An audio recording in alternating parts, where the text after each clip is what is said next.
हुकूमत पाकिस्तान ने कौमी रजिस्ट्रेशन और बायोमेट्रिक पॉलिसी फ्रेमवर्क तैयार कर लिया। एक कौम एक शनाख्त के तहत हर पाकिस्तानी की एक जामे और मुनफरद ID तैयार की जाएगी।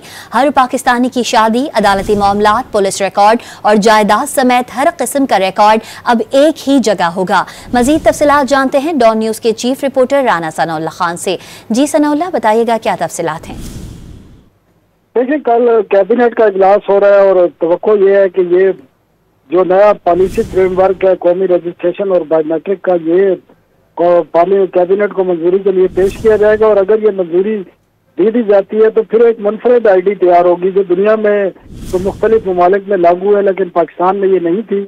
और इसको मोटो दिया गया है एक कौम एक शनाख्त का, और जिसमें तमाम रिकॉर्ड जो हर पाकिस्तानी होगा इंफरादी तौर पर, उसका हर किस्म का मतलब उसकी सेहत, तालीम, उसकी मैरिज, उसके जो अदालती मामलात हैं, पुलिस रिकॉर्ड हैं, प्रॉपर्टीज हैं, टैक्स हैं, जो उनके बैरून मुल्क के दौरे हैं, बाकी तमाम चीजें जहाँ भी उनकी शॉपिंग होती है डिजिटल, वो तमाम रिकॉर्ड इसमें मौजूद होगा, जो पासपोर्ट से भी लिंक होगा और शनाख्ती कार्ड से भी लिंक होगा। और इसका मरकजी डेटाबेस जो है, इस पर वो NADRA, SPR, SCCP, SBR, state bank, इनको एक्सेस हासिल होगी ताकि जितने भी कंपनीज बनाने हैं, कोई बिजनेस है, टैक्स के मामलात हैं या दीगर मामलात हैं, वहां पर इन तक रसाई हो सकी। और हुकूमत को जो है पॉलिसी साजी में, खासकर हेल्थ एजुकेशन में पॉलिसी बनाने में इससे बेनिफिट होगा और जो निचली सतह तक इसके जो मसाइल हैं लोगों के, वो हल करने में मदद मिलेगी। सनाउल्लाह खान अपडेट कर रहे थे, आपका बहुत शुक्रिया।